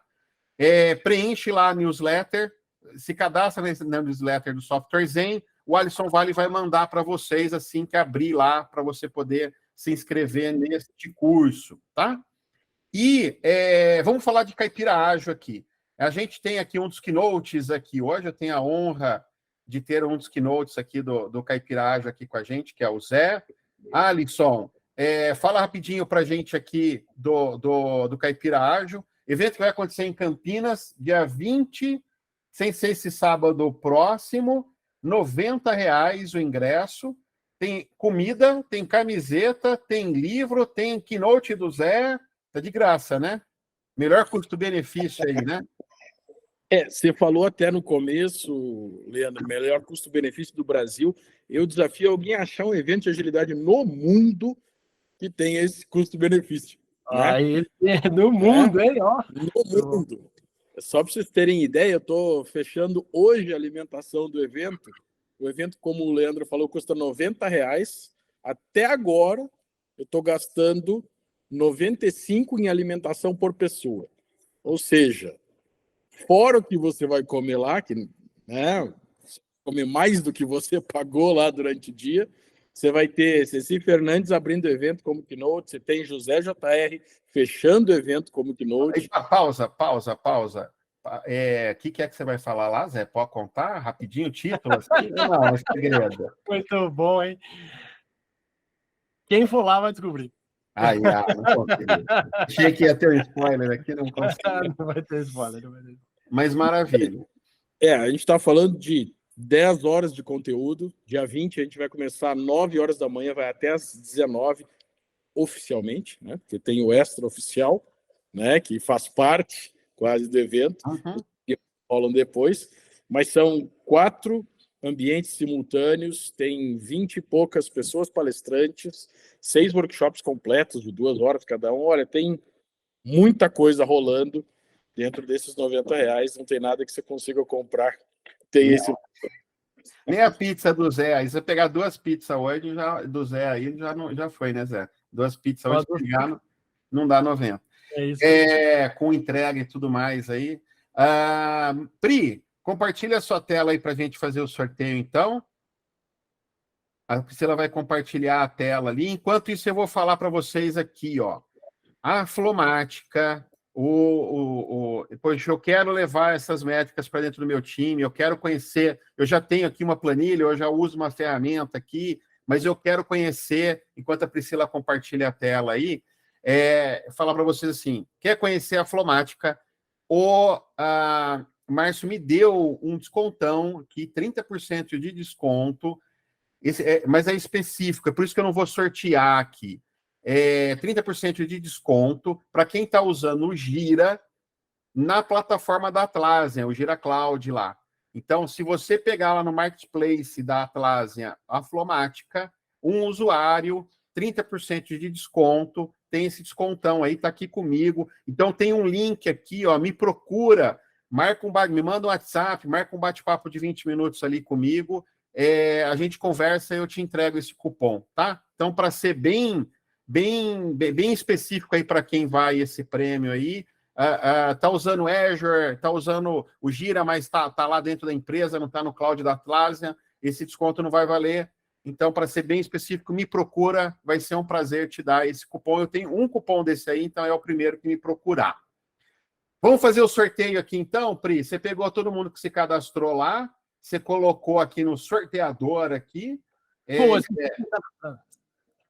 Fala, Zé. Nossa, esqueci de me cadastrar. Agora já foi, né? Mas você... Por que não vale? Ó, que sacanagem. Sortear aí, Pri. Vamos ver quem é o feliz ou o feliz ganhador ou ganhadora aqui. Vamos lá. Ó, o Grogo está nos ajudando aí. Quem será? Rodolfo Cabral. Muito bom. Rodolfo está aqui com a gente, porque eu anunciei isso em outros eventos, tá? Que a gente ia fazer esse sorteio hoje, então ele não precisa estar aqui.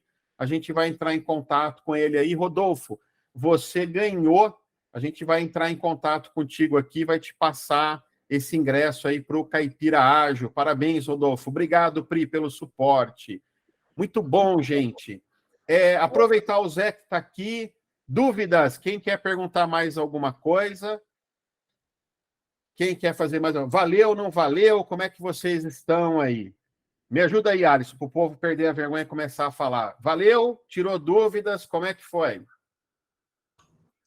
Bom, eu fiquei mais com a pulga atrás da orelha, assim. Eu estou começando a trabalhar mais com isso, né? Resolução de problemas, de gestão do trabalho. E, nossa, cada evento, assim, vai abrindo a cabeça, é muito louco. E essa conversa, assim, tão curta, para mim, foi uma das que mais, assim... Maravilha. Me dá um insight que você teve. Me dá um insight aí. Comenta comigo um insight. Um insight? Primeiro insight, tá mais básico. Finalmente eu compreendi o tipo de visão que o meu gestor quer ter.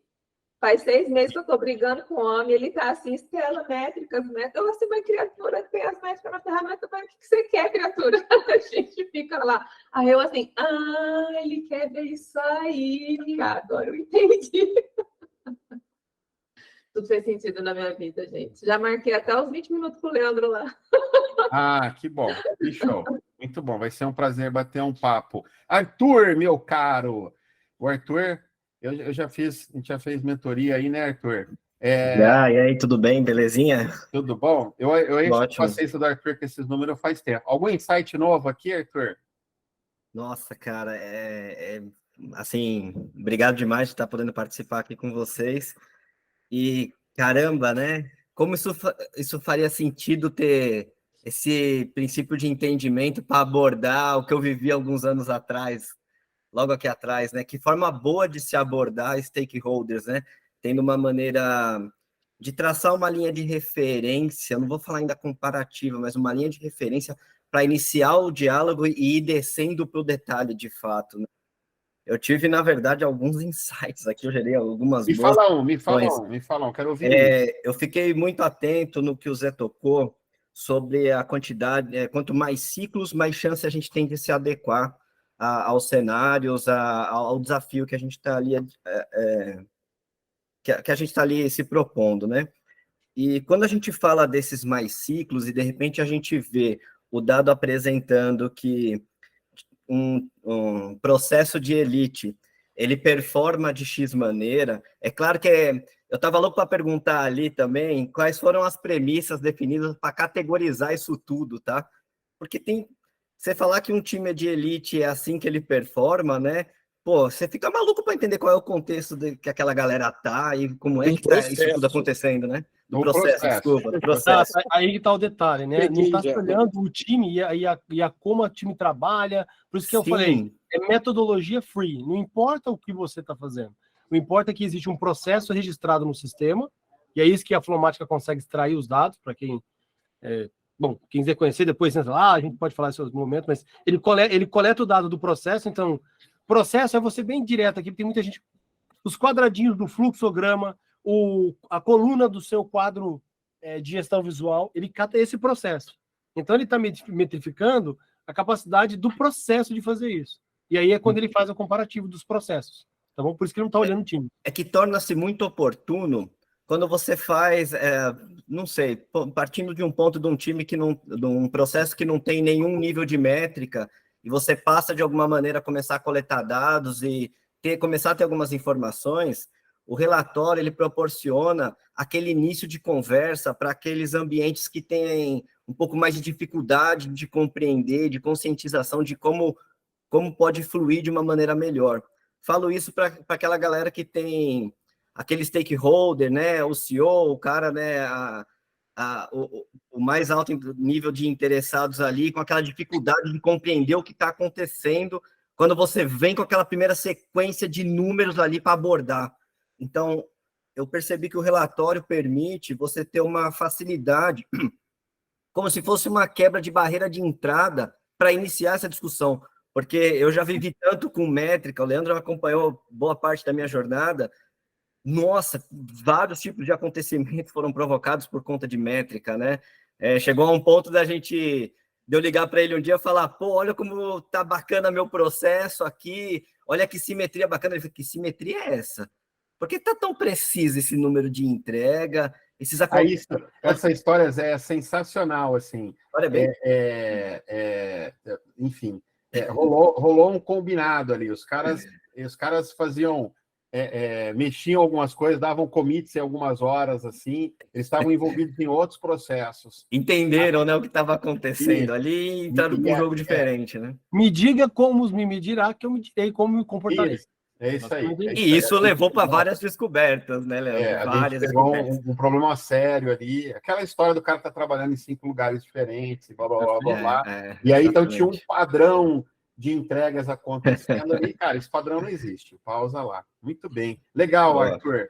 Valeu demais, Roberta, cara. Está de mão levantada aí também. Me conte, Roberta, como é que foi aí? Quais foram os insights? Gente, achei muito bom, sabe? Eu fiz uma pergunta aqui e vocês abriram meus olhos para algumas coisas.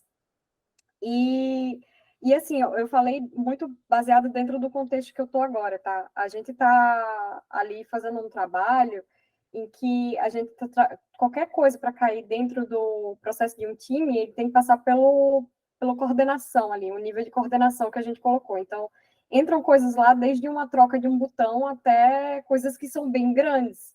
Por isso que eu fiz aquela pergunta, né? E aí é nesse nível que a gente está olhando agora, lead time, etc. Porque é nesse nível que é aberto. Ele abre nesse nível para depois cair dentro de um up de um time, né? E aí, dentro desse processo novo que a gente colocou, existe realmente muita variabilidade de tamanho de item. Por isso que eu estava perguntando isso para vocês. E aí eu fiquei com agora uma outra dúvida, que era com relação a essa parte da eficiência de fluxo. Para a gente conseguir puxar essa parte da eficiência de fluxo, a gente precisaria colocar ali colunas estacionárias para poder ter uma ideia do tempo de parada dos itens? Isso seria alguma premissa? Quer responder, Zé? Normalmente a gente põe uma coluna ali para fazer e fazendo, isso, uma coluna pronto. Colunas... O para fazer é tempo de espera, o pronto é tempo de espera, isso. O fazendo é o tempo de o tempo de touch ali. Quer complementar, Zé? Então, complemento. A gente tem que monitorar os processos de ação, action time, como o Leandro está falando, que é o momento que a gente está trabalhando. Então, a gente tem como que a gente calcula e metrifica isso. Então, qual é o momento que você está realmente num processo de ação? o trabalho está acontecendo no processo de ação. Qual processo de ação você está medindo? E aí você vai somar todos os processos de ação. Então, que normalmente é recomendando, criando, sempre no verbo, assim, se você for pensar. Sim. Existe, como o Leandro falou também, você precisa metrificar os processos de espera, de aguardando, que a gente chama de fila também. Então, aguardando a recomendação, aguardando a execução, aguardando o teste, aguardando... Se você conseguir fazer essas métricas, uma das formas visuais é criar colunas, como o Leandro trouxe, cria a coluna de espera, a coluna de ação, a coluna de esperação, esperação. Porque antes de toda ação, sempre vai existir a espera. Então você tem que ter essa consciência. O que acontece? Depois que você mediu todas as ações, você começa a metrificar, e aí é onde o Márcio estava comentando, é muito difícil fazer isso manualmente, porque imagina um processo de uma value stream, né? Você tem um departamento, uma área, um círculo, sei lá, o que você está colocando, tem muitos processos de ação e muitos processos de espera. Sem entrar naquele detalhe que o Leandro muito bem trouxe. Bloqueios, eu tá num processo de ação, mas eu não estou trabalhando ali porque, sei lá, fui fazer outra coisa, alguém me interrompeu, fui para uma reunião de emergência. Tirando todas essas variáveis que eu não acabo não registrando corretamente aonde aquele item de trabalho, em qual processo ele se encontra, a medida é até fácil de fazer, porque é apenas uma fórmula. É o tempo de touch time, o tempo de ação, dividido pelo lead time. Você vai ter a eficiência. Essa é a fórmula para você calcular. O tempo de ação dividido pelo tempo total que demorou para teve. Então, o tempo, a taxa que a gente chama de eficiência, ou a flow efficiency. Porque a gente está flow efficiency porque a gente está olhando o fluxo como inteiro. Então, aí você tem a taxa de eficiência. Ela é muito baixa. É normal que ela seja abaixo de 50%, né? Muito menos. Se você for olhar, a maioria não chega, assim, ó, de grandes casos. Tem uma empresa, até vou contar aqui para vocês. Existe uma empresa na Espanha chamada Odigel. Essa empresa, ela mede a taxa de eficiência dela. Então, para ela medir a taxa de eficiência, ela tem que medir o quê? O action time, o tempo do processo, certo? De ação do processo, que as pessoas estão no processo de desenvolvimento. E ela mede isso muito bem. Então, você tem uma empresa que é uma das melhores em taxa de eficiência. Tanto estou falando para vocês, isso é um case real, tá? Tanto é que você pode fazer benchmark na empresa. O que é isso? Vai lá na empresa, visita ela, vê os processos, vê os quadros de gestão visual que eles têm, pode bater foto. Inclusive do pesquisa e desenvolvimento, o P&D. Mas peraí, P&D, se você for pensar numa empresa, é a parte de inovação, certo? É as próximas coisas que eles vão lançar dos seus produtos e serviços. Só que você faz benchmark daquilo também, você pode bater foto daquilo. Até mesmo o concorrente pode fazer uma visita e bater foto. Olha só. E a pergunta que foi feita para eles é, peraí, você não tem medo do seu concorrente vir aqui, bater foto do teu quadro de inovação e ver o que você está programando para botar nos próximos meses, dias e anos, e eles colocarem no ar o teu produto? A resposta que eles deram foi, não, eles nunca vão colocar antes da gente. Porque a taxa de eficiência deles é extremamente incrível, assim, olhando. E sabe qual que é a taxa de eficiência deles? Não chega a 20%. Então, imagina a taxa de eficiência da sua empresa. O Márcio trouxe elite ali, seria 44%, né? Realmente é a elite, né? Então, lembra-se que elite de um processo, certo? E um processo não é Eu estou falando aqui a taxa de eficiência inteiro. Então, você pode ter processos muito bons, que no meio sempre vai existir um processo que tem um lead time curto, mas tem outros processos que são mais longos de execução, certo? E aí o que acontece é quando você vai fazer a média, esse cálculo, olhando a empresa inteira, você vai ter o geral, certo? Processos mais rápidos, mais lentos, e aí as coisas vão acontecendo. Muito bom. Oi, Roberto. Era essa a questão. Eu não ouvi a Roberta. Desculpa, Roberta. Você pode repetir? Não, eu estava agradecendo. É bem isso, sabe? Essa questão de que para a gente chegar nesse cálculo, a gente vai precisar das colunas estacionárias, né? Vai. Porque sem elas a gente não vai entender ali de alguma forma o que está parado, o que está em ação. Esse é o ponto. Isso. Essas colunas estacionárias ajudam nisso, tá? Isso. Deixa eu...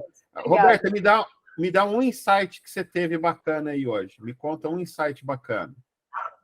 Um dos insights foi justamente esse, tá? Como a gente está trabalhando, a gente trabalha ali na parte de estratégia, de coordenação e também junto com os times, a gente está reordenando todos esses processos, né? Está tentando trazer, inclusive, para o Flight Levels. E a gente vai mudar a forma como a gente está visualizando esses dados, né? Olhar o lead time não ali dentro de um time, mas dentro da parte ali de coordenação, é onde a gente já vai começar a trazer de épicos e etc. Para esse processo, a gente ter um lead time, eu pensei muito naquilo de, nossa, a gente está tendo aqui coisas muito pequenas e coisas muito grandes entrando, porque afinal a porta de entrada para qualquer time tem que entrar por aqui. Então, mesmo coisas muito pequenas e muito grandes precisariam entrar por aqui, e pode ser que a gente tenha uma variabilidade muito grande ali dentro do lead time e ele não seja assertivo.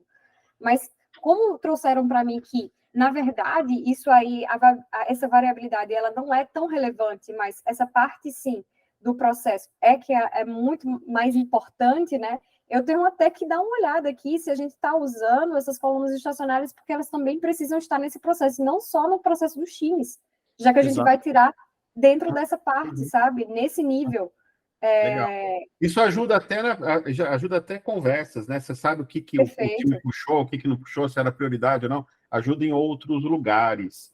Roberta, deixa eu pegar um ponto que você trouxe aí. Zé, ela falou de Flight Level, Zé. Você é o cara na América Latina do Flight Level, se não um dos caras no mundo sobre Flight Level.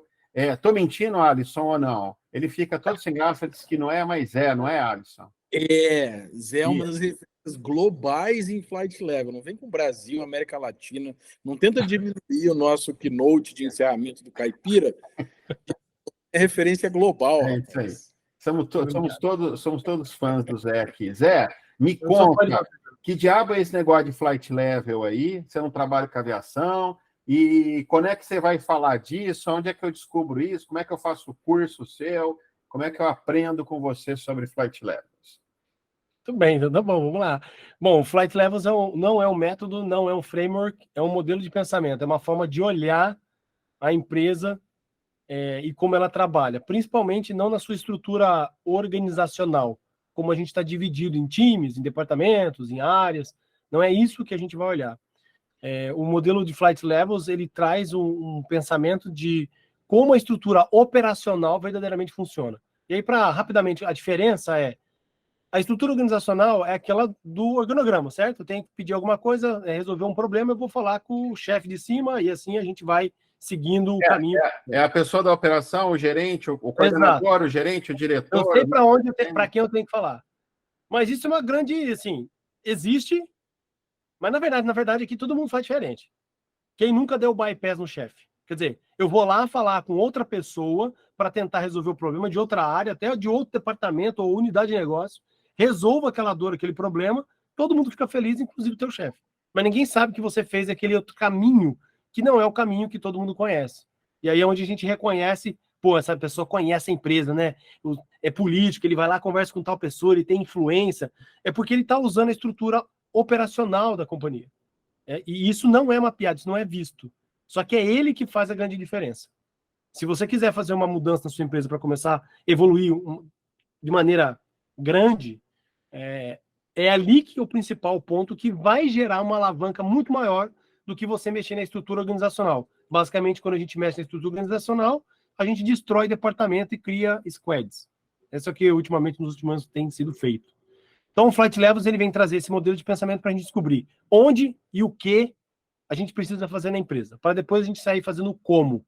Como que eu vou fazer? Vou usar Kanban, vou usar Scrum, vou usar PMBOK. Em resumo, não saia quebrando paredes e movendo as pessoas de mesa, porque não é por aí que você vai resolver, né? E aí, o que acontece, que a Roberta está falando, ela está falando, do nível 2 aqui do Flight Levels que ela comentou, é porque o Flight Levels ele tem uma visão de 3 níveis da empresa. Aí a aviação traz essa analogia da aviação que ajuda a gente a entender. O nível operacional, que é as pessoas que produzem, trabalham, criam os produtos e serviços, e aí qualquer estrutura da empresa que esteja envolvida, tá? O nível 2, que é um nível de coordenação, que as empresas normalmente não têm. Você não tem um nível de coordenação onde esses grupos, essas estruturas se coordenam para entender o seu value stream, a gente falou aqui, né, a cadeia de valor, do começo ao fim, para ver como está indo e a gente pode melhorar. E aí eu gosto sempre de fazer essa pergunta nesse momento da explicação, vou fazer aqui. Eu não estou falando de gerentes e coordenadores. Eu estou falando efetivamente quem é que está coordenando, quem está olhando aqui. Que pode ser um gestor, pode ser um tech lead, pode ser um coordenador, pode ser outra pessoa qualquer. Né? Normalmente são pessoas ou representantes dessas estruturas que a gente tem, estruturas que eu estou falando aqui mais uma vez. Times, comitês, áreas, departamentos, grupo de trabalho, não importa como você chama, que produzem esses serviços da Value Stream. Então, para produzir a pizza lá, no exemplo que a gente estava dando aqui hoje, eu preciso do atendente, eu preciso do pizzaiolo, eu preciso do empacotador, né, que monta lá o pacote, para entregar para o entregador fazer. Então, se eu quiser fazer um nível de Flight Levels 2, nesse Value Stream, eu preciso deles se coordenando. E não uma pessoa para ficar ali mexendo os pratinhos e coordenando. Imagine vários departamentos de times para fazer a entrega da Value Stream, que é uma realidade nas empresas, certo? Você depende de vários times, de várias áreas, vários departamentos, para ter uma pessoa responsável para coordenar. Não funciona muito bem. Quando você tem as pessoas que estão no front, conversando entre si, não todo mundo, mas representantes dessas... A comunicação é muito mais rápida, os problemas são resolvidos antecipado, você antecipa o problema até, e aí você começa a coordenar, fazendo com que o fluxo dessa Value Stream comece a acelerar, e aí sim você pode usar as técnicas que a gente está falando, Kanban, Scrum, você pode pensar em várias coisas. Legal. E o último nível para falar. Tá, não termina, que eu ia te perguntar onde que eu o último nível, que é o nível estratégico, onde a estratégia da companhia é criada, e aí ela é comunicada e operacionalizada pelo nível 3, através do nível 2. E aí, então, você conecta todo mundo da companhia sobre a estratégia. E aí, o suprassumo da ideia aqui de usar o pensamento do Flight Levels imagine um desenvolvedor, aqui no caso do exemplo, pegando uma tarefa lá no quadro dele que ele tem, no sistema, e ele olha aquela tarefinha e fala assim, nossa, isso aqui está conectado à iniciativa, que está conectado ao épico, que está conectado ao objetivo estratégico da empresa. Legal, isso aqui é a coisa mais importante para eu fazer. Eu vou fazer. Não essa aqui é a segunda coisa mais importante, mas essa é a primeira. Então, esse nível de comunicação não existe na empresa hoje, prejudicando ela a se adaptar rapidamente ao que o mercado está atingindo, né? É por isso que a gente fala que o Flight Levels ajuda. Vou falar aqui pela primeira vez claramente, né? Sim, é um modelo de pensamento para você escalar resultado de negócio. Não é escalar agilidade, escalar times, não é isso. Escalar resultado de negócio. Isso deveria ser a escala da agilidade, não de times. Quando eu olho para o relatório do Márcio, conecta com tudo isso também, né? Aquilo lá tudo ajuda dentro desse pensamento todo eu chegar lá, né? Totalmente, porque os processos que a gente está olhando do relatório do Márcio é data-driven, certo? São dados coletados, olhando os processos, e o que a gente vai fazer é coordenar os processos. Então, é isso que a gente faz. Então, está totalmente conectado, porque o que a gente quer no final é resultado de negócio sendo atingido. Sim. Não adianta entregar iniciativa que não entrega nada. Esse é o grande ponto. Muito bom. Onde é, Zé? Eu adorei. Onde é que eu vou aprender isso daí? Muito bem. Então tá bom, vamos lá. Deixa eu pegar aqui de surpresa. No site da K21 a gente tem os treinamentos que a gente pode fazer. Hoje tem 2 treinamentos de Flight Levels, que é o Flight Level System Architecture, que vai ensinar a gente a encontrar onde o que a gente precisa fazer. Quer dizer, basicamente aqui contando para vocês, identificar essa estrutura operacional de uma empresa. O treinamento é mão na massa, eu vou ensinar vocês exatamente com um case real, vamos encontrar esse nível operacional da empresa. Onde está esse nível? Não, desculpa. Essa estrutura operacional que a empresa tem. Porque a gente começa a enxergar, sabe aquele cara que de vez em quando dá aquela dedada em alguém para trocar alguma coisa, e ninguém sabe quem é que pediu aquilo para fazer, e aí fica aquela confusão? É porque ele usou a estrutura operacional para fazer uma influência e a gente não está sabendo. E isso muda toda a dinâmica da empresa. Faz sentido aqui para todo mundo? Então, mapear a estrutura operacional, como as coisas acontecem verdadeiramente até o produto chegar na mão do cliente, é o que a gente faz. Depois que a gente enxergou isso, a gente agora sabe onde e o que a gente precisa fazer, que mudança que a gente precisa fazer, e aí no treinamento a gente faz esse momento. Então, dado que a gente enxergou, quais são as melhores alavancas, né? Quais são as melhores coisas que a gente pode fazer para melhorar a companhia, atingir o resultado. Então, eu vou lá no site da K21, que é www.k21.com.br, que eu estou tentando acessar aqui no meu máquina, parou de funcionar. Rapaz. Aí eu entro em cursos lá, acho lá Flight. Você está aí? Bom, então compartilha a tela aí, porque a minha máquina não está abrindo o site Não, Nenhum. eu não abri aqui também, mas k21.com.br, entra lá, procura lá por cursos, vai ter lá Flight Level. Flight Levels. Tem 2 treinamentos, que é o Flight Level System Architecture, que é isso que eu acabei de explicar, e tem o Flight Level 2 Design, que é o nível 2, que é o de coordenação. A gente tem que construir ele, porque as empresas não têm. Não é simplesmente botar um quadro na parede, colocar lá as iniciativas e fazer. Não é isso o Flight Levels, não é gestão de quadro ali. Tem um sistema de nível de Flight Levels para a gente poder fazer esse negócio. Tem uma ordem, eu posso fazer o segundo, depois fazer o primeiro, tem que fazer o primeiro, fazer o segundo, como é que é? Ótima pergunta. Eu sugiro que não existe uma ordem obrigatória, mas se você quiser fazer, eu sugiro que você faça o Flight Level System Architecture primeiro, para você entender esse nível de operação. A gente vai ver os 3 níveis e identificar eles e tudo mais. O Flight Levels 2 Design é diretamente para vamos construir o nível de coordenação? Como é que faz isso? E aí eu vou explicar como a gente encontrou no mundo inteiro o que está rodando, quais são as melhores formas de você começar a fazer isso aí e construir. Legal? Roberta, foi a Roberta? Deixa eu botar o óculos, senão eu não consigo ver direitinho. A Roberta colocou. Foi o Roberto. Obrigado, Roberto. Ele colocou aqui, ó, o link aqui para o combo. Obrigado, cara. Tem um cara ali todo feliz que ele já botou o Flight Level para funcionar e agora ele está feliz da vida. Vou colocar aqui nos links do vídeo também. Zé! Posso fazer a propaganda aqui? Não, antes de me agradecer e falar tchau ou não? Pode, claro. Me dá 30 segundos de mais, como é que é? Merchandising? Jabá? Se vocês quiserem fazer treinamento de Kanban também, para entender tudo isso, o que eu e o Márcio falamos aqui, com todos esses detalhes, eu explico na minha aula de Kanban. Porque isso não é totalmente faz parte do método Kanban em si, mas eu explico todos esses detalhes, as nuances, as teorias, os porquês das coisas funcionam para a gente poder compreender. Então, se vocês quiserem também, pode vir, tem gente aqui que já foi aluno, o pessoal já colocou. Eu também explico isso para a gente entender o que é o processo e parar de pensar em item, em time e tudo mais. Tem alguns complementos, não faz parte de alguns assuntos oficiais da Kanban Universe, mas eu trago porque eu acho importante estar trazendo essas informações. E também eu queria fazer uma propaganda de 2 eventos que são gratuitos para a comunidade. Posso, Leandrão? Tem tempo? Ainda mais gratuito, vamos embora. Bom, o Flight Club, eu não sei se vocês já ouviram falar, o Flight Club é um evento que acontece, normalmente a gente faz ele presencial, a ideia dele é isso, é para juntar as pessoas, onde a gente chama Flight Club, porque acabou surgindo da comunidade Flight Level a gente fazer isso, mas a gente fala de Business Agility, de resultado de negócio. E qualquer assunto que tiver correlacionado sobre isso, a gente fala. E isso acontece em várias cidades pelo Brasil, porque a gente é um evento da comunidade para a comunidade. Então, são empresas que patrocinam o local. Quem já participou de Agile Beer é semelhante. Então, as empresas patrocinam o local. A gente vai dar todo o suporte para aquela cidade. Hoje, a comunidade, a gente quer montar comunidades, a gente não quer fazer o evento para ganhar dinheiro.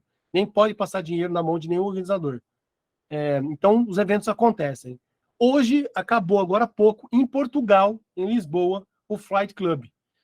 Amanhã vai acontecer o Flight Club em Uberlândia. Os ingressos estão esgotados, porque tem limite de capacidade, mas se tiver alguém de Uberlândia aqui ou de região e quiser alguma coisa, entre em contato comigo depois, pode ser pelo LinkedIn lá, a gente dá um jeito. Amanhã eu estou voando para Uberlândia para a gente poder ir lá, porque a empresa literalmente patrocinou. Se eu estou vendo gravado aqui, já estou vendo 2, 3 dias depois, segue o Zé lá no LinkedIn, que ele está sempre postando lá onde vai ter Na verdade. Sempre vai ter onde acontece pelas cidades. Que dia que vai voar, Leandrão? Dia 30 desse mês vai acontecer em Recife. Eu já estou cadastro, nem anunciou ainda, tá? 30 de maio de 2023. Recife vai acontecer. Tá Legal? Bom. Legal. E o último que eu queria compartilhar. Fala. O segundo. Segundo e último aqui é porque do Flight Club surgiu uma outra ideia, que é irmão do Flight Club, só não chama Flight Club, para a gente poder trocar e agregar mais pessoas do Brasil inteiro. A gente vai fazer um evento chamado Reinvenção em Ação, que vai passar por 10 cidades do Brasil.